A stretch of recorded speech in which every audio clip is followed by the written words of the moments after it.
Yes, again, alright mga minamahal, Alicia ninyo, nagbabalik muli para sa ating panibagong video. So, eto na. Back to the old narratives. May hamon! Itong si Sara Duterte. Again, kay PBBM, wow, lakas maghamon na ng ating Inday. Oo, sa sobrang lakas maghamon. Oo, yung hearing sa House Justice Committee, hindi man lang maharap ng maayos. 'Di ba? Drug test gusto. Pero attend hearing, ayaw. Oo, makapagsabi na magpa-drug test daw si PBBM. Ulit-ulit na lang yung narrative nila, no? Na magpa-drug test si Presidente. Di ba dapat kayo yung nagpapa-drug test? Oo, unahin niyo yan si Mike Defensor.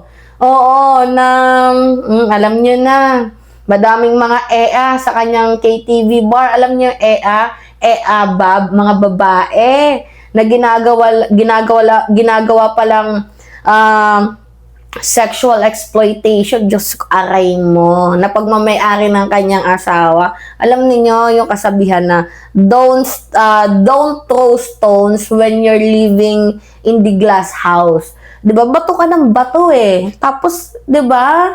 Ikaw din naman pala, masyado kang dami mong hanas, ayaw mo sa Addictus Benedictus, tapos ikaw din pala, malalaman namin na meron ka palang ginagawang katarantaduhan. Yan, kakamaleta nyo yan eh. Nauubusan na kayo ng utak. Parang si Sara Duterte. Ano yung sabi niya noon? Nung isang araw, ang totoong magnanakaw daw, nilalagay daw sa maleta. Hindi daw nilalagay sa bangko. Eh parang sinabi mo na din, parang mo na ding inamin na bobo ka. Kasi nilagay mo sa bangko yung pera mo, pwede namang ilagay mo sa maleta. Eh tuloy, nagkaroon ka ng history transaction. Kaya nabuklo ka. Kaya nabisto ka. Gets ninyo, mga minamahal? Alright, sige. Sabi dito, for nearly a decade, Mr. Antonio Trillanes has been peddling the same incredible stories about alleged billions in bank accounts. Today, he is back by a sitting president who must be compelled to submit a simple drug test. Wow, nga deputa, grabe, makapagyaya ng drug test. Ikaw, sige nga, tanungin kita. Sige, pag pumayag si PBBM na magpapadrug test siya, papayag ka din ba na umattend sa House Justice Committee hearing? Ibalik natin yung tanong. Pag magpa-drug test ba si Presidente, pupunta ka sa House Justice Committee hearing, magpapakita ka, sisipot ka doon. Ano pa bang forum ang hinahanap mo? Ano pa bang tamang forum ang hinahanap mo? Sa Senado? Ha? Doon ba yung tamang forum? Kasi feeling mo doon meron kang kakampi. Yung kakampi mo si Alan Cayetano, Cayetano, isa sa may pinakamadaming absent. Sumunod si Bato na hindi na nagpapakita. Mukhang feeling ko nga dapat ini-inhibit na yung si Bato eh. 'Di ba? Kasi identified na yan na maka-Duts, maka-Digs, 'di ba? Maka-Duterte yung loyalty diyan kay Digong. Pero anyway, di mo na inhibit itong si Bato, mukhang malabo na din naman talagang magpakita si Bato de la Rosa. Alam niyo kung bakit? Na mukhang malabo na, may love letter na sa ICC. Wala pa nga siyang warrant of arrest, natatakot na. Alam niyo, pinaglalaroan lang siya ng dalawang Remulla, ng DILG tapos ng DOJ. Pinaglalaroan lang siya, sasabihin ni yung gwapong Boying. Ay, yung gwapong Remulla. Oo, si John Vic. May arrest warrant si Bato. Sasabihin naman ng matandang Remulla, wala pa. Pinaglalaruan nila si Bato, natakot tuloy. Tingnan ninyo yung resulta. Hindi na nagpakita. Tarantado din kasi ito eh. Itong mga, binigyan pa kasi ng binigyan pa kasi ng advantage card sa madaling sa madaling sabi, mga minamahal, binigyan nyo ng advantage card. Diba nakapag-advance, nakapagtago. Pero anyway, mukhang malabo na din namang sumipot si Bato. Ano pa aasahan mo, Sara, dito kay Bato? Ano pa bang tamang forum? Kasi nandyan si Robin. Nandyan si Bongo. Mayroon kang kakampi sa Senado. Diba? Oo. Diyan si Camille Villar. Oo. Ay, aray mo. Diba? Diba mga minamahal, aray ko? Diyos ko. Diba? Nandiyan si Camille Villar, kakampi mo si Amy Marcos. So, iniisip mo na meron kang kakampi. Oy, hindi mo alam. Hindi mo alam, baka mamaya matulad ka kay Corona. Eh, yung kay Corona naman kasi, talagang literal na pamumulitika yung nangyari kay Corona.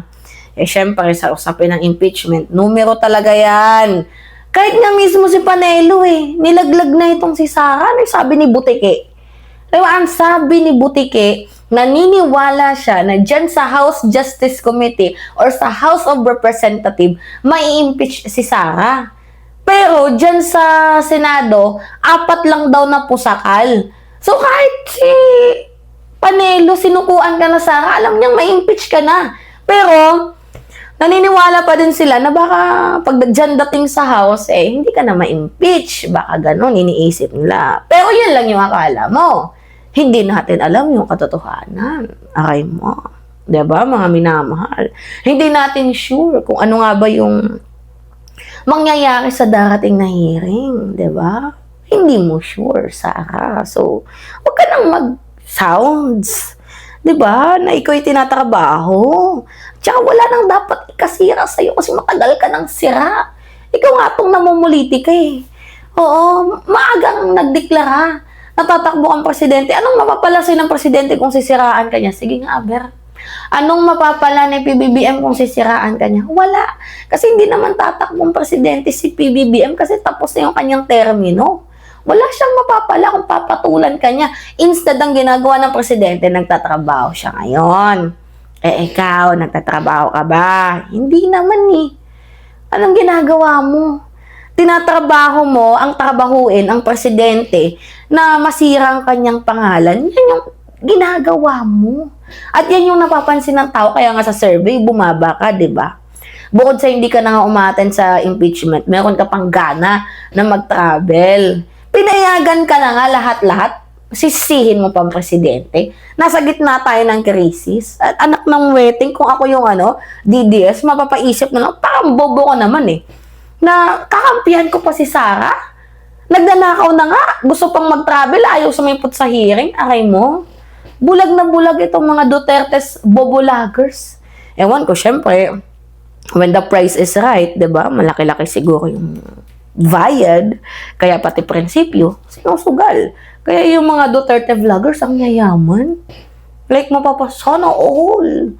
Sana all sa inyo. Diba? Sana all. Diba ba kami na mahal? Mapapasana all ka talaga. Pero anyway. Diba? Ikaw, Sarah, mambibintang ka na lang. Hindi pa talaga akma, hindi pa talaga tugma. Hindi ka ba nahihiya? Diyos ko po. Again, mga minamahal, yun po kayo na masasabi ninyo. Anyway, it's me again, Alicia ninyo. Nagbabalik muli para sa ating panibagong video. Maraming salamat at ingat, mga kababayan.